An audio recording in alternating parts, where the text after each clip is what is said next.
Welcome to this Zentangle Quickie. My name is Heather Hartwick Gladden. I'm a certified Zentangle teacher, and today we're going to take a look at the tangle Tessell from Judy Okawa. So this is a grid or a dot grid pattern. That's what I call them, because we're going to start off with a grid of dots. All right, and I'm gonna do 9 dots, and I'm using, you know what? No. Let me take that. Let me switch to the. Oh, that's kind of blue. I was gonna say, let me switch to a PN. There we go. Just so it's a little bit tad heavier.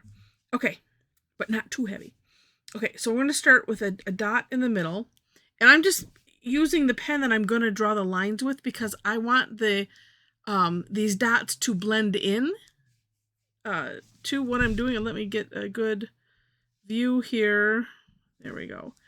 And this is the way I like to, if at all possible, do my dot grids. I start sort of in the middle or just someplace and then work my way out, because then I find it somewhat easy to eyeball a square, and that's how I like to do it.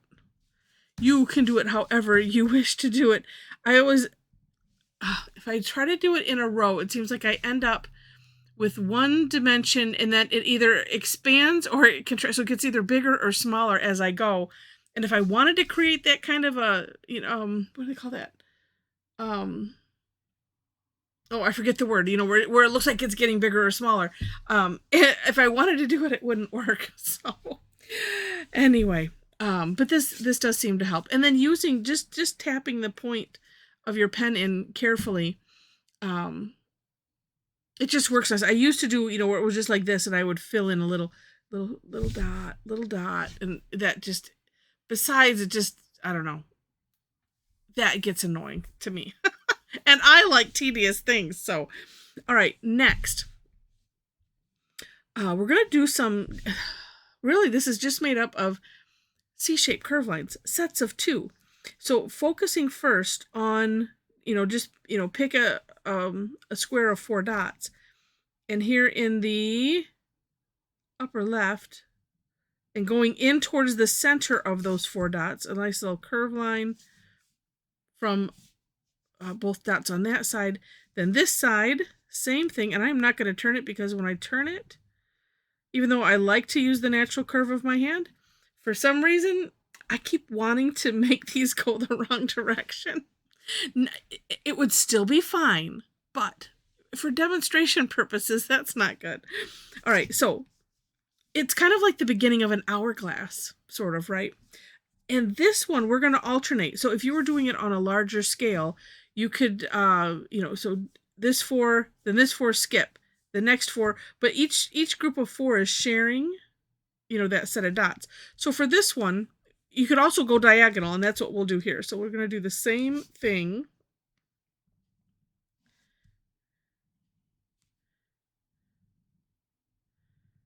Like so. Then turn the tile, whatever that, 90 degrees, and same thing, coming in.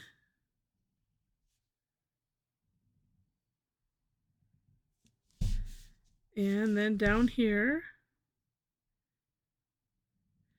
I don't know, for whatever reason, I keep wanting to do the curves the wrong way. I don't know why. My brain, it's like between my brain and my hand, it's just like it's having this little micro argument when I start to do it, especially after I've turned.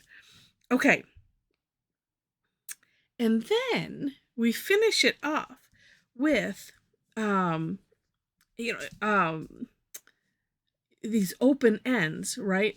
And so one way to think about it is, well, okay, there's 2 ways to think about it. One, here's the shape, and we have this set pointing away from the center. So we'll do the same thing here, and we're going to alternate from this. So this one is going in, so this one's going to go out. It's kind of like a double check. And I'm going to do it this way, so that way you can see better. Like that. And I do believe all of these end up going to the outside anyway, but I like to share things like that are a good double check, because it's like, well, now wait a minute. Let's see. This reminds me a bit of Huggins. Not in the shape, but just in the way that things are alternated. That's right. Yeah, because it's like I could say for that when I say it's over or under, and it's the same idea. Everything is alternating.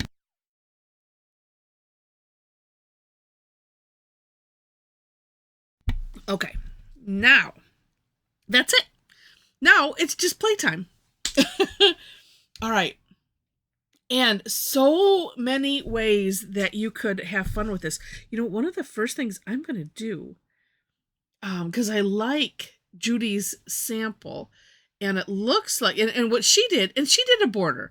So she did, yeah, just, 2 dots, all the way around, and then left the center open. Really neat. Do take a look at that in the For More Inspiration link. But I really like the idea of aura-ing. Oh, well, yeah, like that.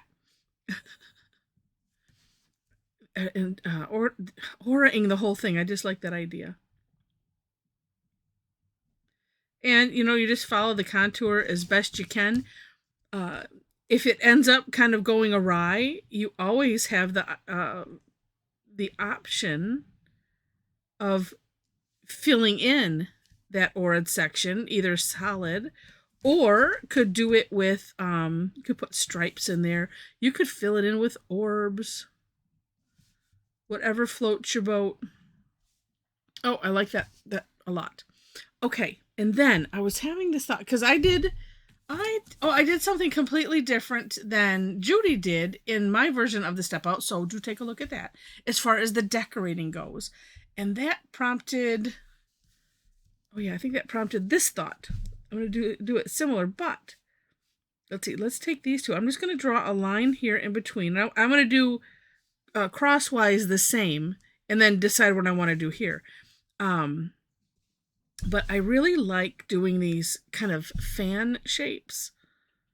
So just like I like to come up in the center, then subdivide this section, subdivide that section. And if it's something that's really, really big, then you could just keep subdividing until you're happy. And actually, you could do that here too, if one wanted to, and if one's pen was thin enough. But I kind of like that. And we'll do it on the flip side.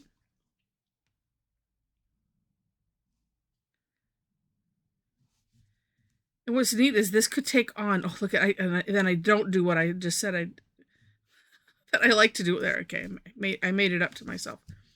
I usually find it easier to do it this way.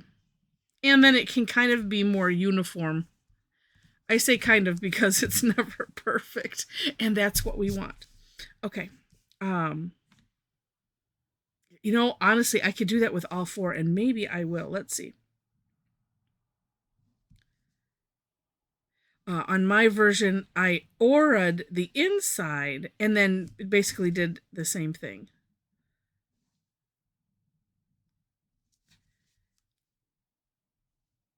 But this part is just, up to your creativity. And that's why I always like sharing from the creator of the tangle, so that way you get ideas right from them. Could even just leave these other ones empty as well. Sometimes this is sometimes a harder part than doing the tangle itself, because I know I have trouble deciding what do I want to do, as demonstrated here. I think I will. Let's just leave the other 2. I'm going to do the line there. I think that's, what? That might be just kind of neat. Just leave it like that. What have I got? Oh, just stuff. Okay. Yeah. And then shading.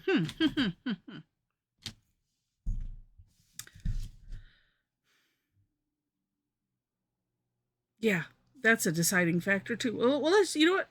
Because I'm thinking it would look neat. Let's just do the insides of this.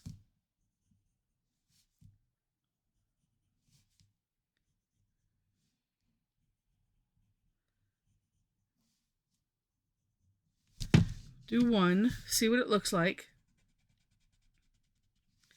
Just because, leaving it without decoration inside, but having it shaded nicely like this, then it still gives it some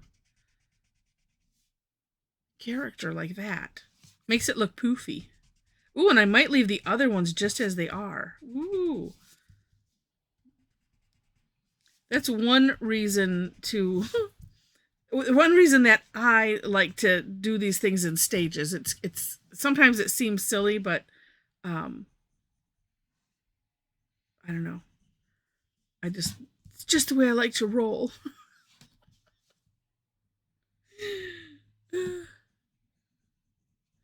All right. So I was teaching today at my favorite senior place, and I use this example because whenever I do, when I do the just step by step, let's do it one section at a time. So we'll see. I mean, it'll totally date me, but let's see who else remembers Solomon Grundy, who washed his right hand on Monday. I didn't go down the rabbit hole to reacquaint myself with how it went exactly, but then he washed his right foot on Tuesday, and he keeps going. And it's like, oh, and then by the end of the week, it's, oh, poor Solomon Grundy, he's still half dirty or something like that.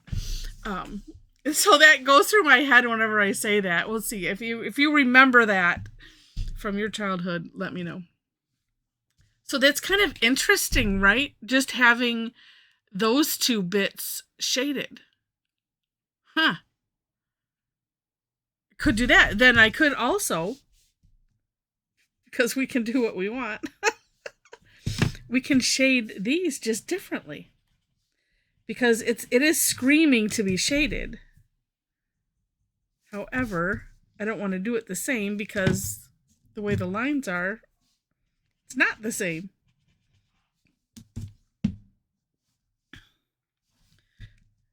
And then it's okay. It's going to be similar. Just because I feel it needs to have this curving effect that this does. But it's still different because I'm not doing all the sides.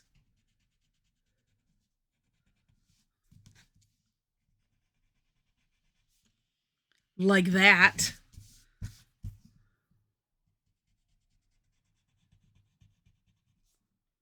I love that, how that makes things rounded like that.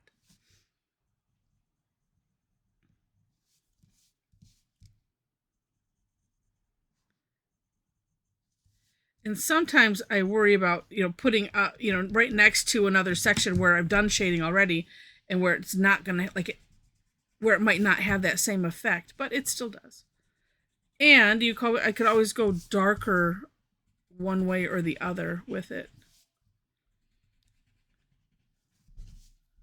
Ooh, look at how neat that is. Okay, one last bit of fun that I like to do with these fan shapes. And so this is, you can't see this. It was General's. It's a General's charcoal pencil. And I'm just going to do like that. Just add a little shine. Now, you could always leave a gap. That doing it without having to do something afterwards, but this is always nice if you have an afterthought of, gosh, I sure would like to have a little bit of shine in there. And it's a little bit different because it is something that's going over the dark line. But there we go. That is neat. I'm totally happy with that. How fun. Although it really is also, let's see. Okay.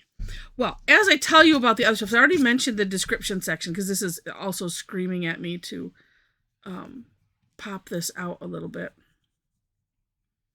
And while I do that, make sure, if you're enjoying this, and I hope you are, please click on the like button And if you liked it enough to see more and you have not yet subscribed to the channel, would love to have you be a subscriber. I mentioned the description section for links to the step outs, but also in there is below those is my link tree, and there all kinds of resources, ways to connect with me if you wish. If you are interested in tangling with me and a bunch of other crazy tangle addicts online, come and join us. I do free sessions on Thursdays. Actually, it's Thursdays and then also on the third Tuesday of the month. Oh, there we go. That's what I wanted. I don't know that I want to do the other two. Just that. I could do the other two too. Jury's out. I'm debating. I think I might leave it like that because that's fun. But yeah, so check that out. Like I said, there's I know I have Eventbrite listed, but also on my Facebook page. That one you click on the icon that's under my name, and feel free to like my Facebook page, follow my website or my blog, and which said you go to my website to do that. Where else? Because I have classes. There's a section on classes on my website. Yeah, and then the Facebook page and Eventbrite. And what else? We also have a Tangle Addicts community where you can. It's a nice, safe space to come share your work, chat, enjoy everybody else's work, and because we just really like to celebrate what we do. And it's so much fun. So come and join us if you'd like, if you happen to be on Facebook. There are 4 questions that you have to answer, though, in order to gain entry. And then that's it. Let's see. Everything else on there, I mean, everything is self-explanatory. I just like to highlight those things all the time. Just so that way you can get the most fun possible out of your Zentangle experience. So with that, thank you so much for watching, and I wish you happy tangling.